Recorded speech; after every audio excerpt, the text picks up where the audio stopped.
Hola a todos! Welcome back to Spanish with Patry. Today we're going to be doing a translation challenge super quickly about modal verbs. This is for intermediate level. Are you up for it? Vamos! The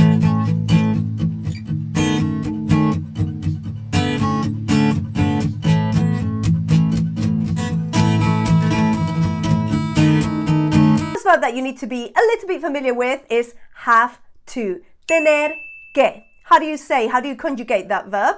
I have to, you have to, he or she has to. Tengo que, tienes que, tiene que, tenemos que, tenéis que, tienen que.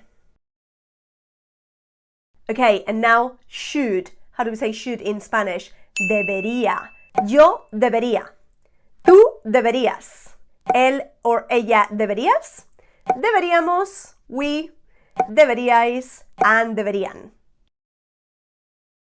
One of the last ones, come on, we're getting there. It's only 4 of them.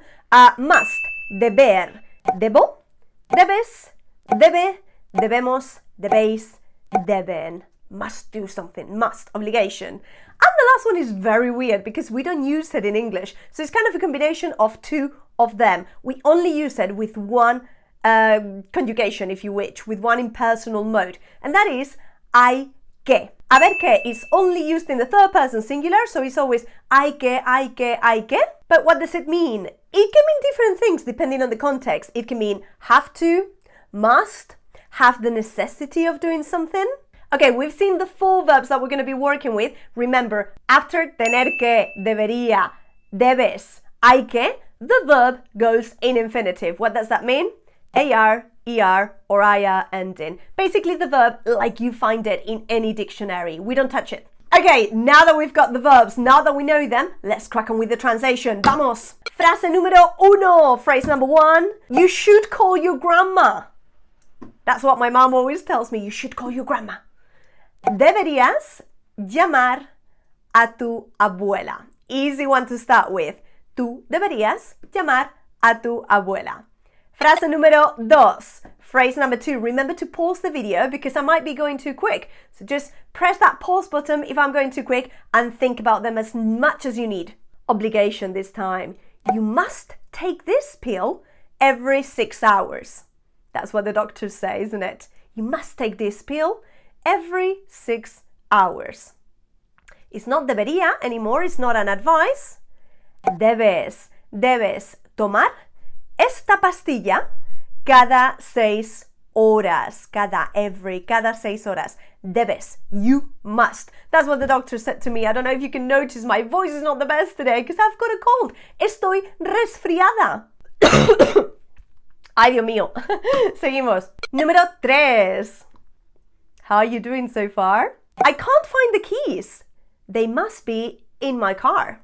That happens so often to me. Where are my keys? Where are my keys? They're where they are meant to be, either in my bag or in my car. I can't find the keys. They must be in my car. They must be. It's like, this time it's like a probability. It's not an obligation. It's expressing probability. Oh, they must be there. No encuentro mis llaves. Deben estar en mi coche. No encuentro mis llaves. Deben estar en mi coche. And as it happens, they were in my car. Número 4. One must or one has to shower every day. Careful with the shower because it's a reflexive verb. Hay que ducharse todos los días. Hay que ducharse todos los días. So, hay que, you don't have to touch it, always the same, and then the verb in infinitive with the reflexive se at the end. Ducharse. Why is it reflexive? Because we do it to ourselves or by ourselves. Having a shower. Ducharse. Okay? Okay, let's continue with número 5. Mi número favorito. My favorite number. You shouldn't go out. Another phrase, another mom phrase. I get told this all the time. You shouldn't go out without a coat. It's very cold. You shouldn't go out without a coat. It's very cold. No deberías salir sin abrigo. Hace mucho frío. No deberías salir, to go out, sin abrigo. Hace mucho frío. Número 6. Number 6. I have to go now, it's getting late. Me tengo que ir ahora. O me tengo que ir ya. I have to go now. Me tengo que ir ya. Se está haciendo tarde. Hacerse tarde is to be getting late. Reflexive. So se está haciendo tarde. Tarde can be evening or afternoon, but it's also late. Me tengo que ir ya. Me tengo que ir ahora. Se está haciendo tarde. Guys, if I showed you out my window today, it's the most miserable day. Está lloviendo, it's raining. Vamos, tremendo. So you would need un abrigo y un paraguas. You shouldn't leave today. No deberías salir hoy sin abrigo y sin paraguas. Welcome to England in the winter, I guess. Okay, número 7. This is getting trickier now. There's no need to do the shopping. We are going on holiday the day after tomorrow. Next level, come on. I'm increasing that difficulty. There's no need to do the shopping. We're going on holiday the day after tomorrow. Okay, so that there's no need. Remember, we have the perfect modal verb in Spanish. Hay que. No hay que hacer la compra. Hacer la compra to do the shopping. No hay que hacer la compra. Nos vamos de vacaciones. We're going on holiday. Pasado mañana, the day after tomorrow. Did you know that one? That's a tricky one. The day after tomorrow. Pasado mañana. How many do you have so far out of 7, I wonder? ¿Cuántas llevas? Número 8, number 8. You don't have to do it if you don't want to. Typical. You don't have to do it if you don't want to. I'm actually asking you to do it, please. You don't have to do it if you don't want to. No tienes que hacerlo si no quieres. You don't have to do it. No tienes que hacerlo, it, si no quieres. If you don't want to. Si no quieres. That too, we don't have to translate it in Spanish. Si no quieres. ¿Vale? Venga, seguimos. Número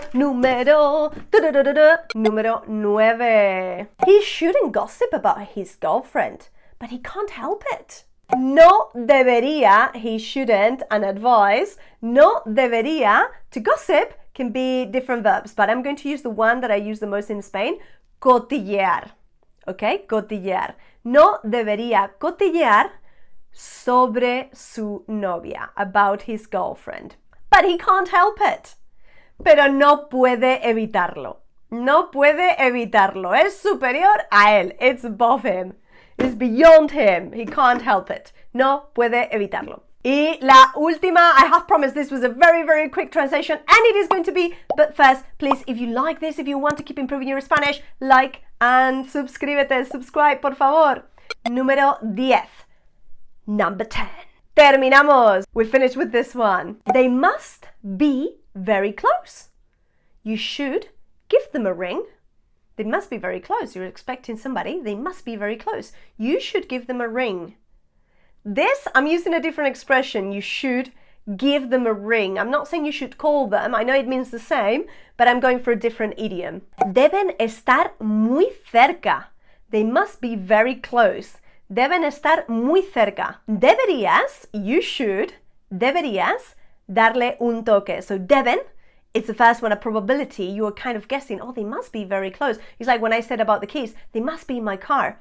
Okay, probability. So they must be very close. You should give them a ring. Deberías darles, to give them, darles, un toque, a ring. I'm not sure if this expression is used anywhere else in the world other than in Spain. I don't know, I'm not sure. But in Spain, it's definitely very, very, very common. Dar un toque. You're going to tell your friend to meet you later and you say, yeah, ring me later. Dame un toque. Okay? Dame un toque luego. Dame un toque más tarde. Leave me a comment. What do you want my next translation challenge to be about? And how many phrases did you manage to get? Gracias. Hasta luego.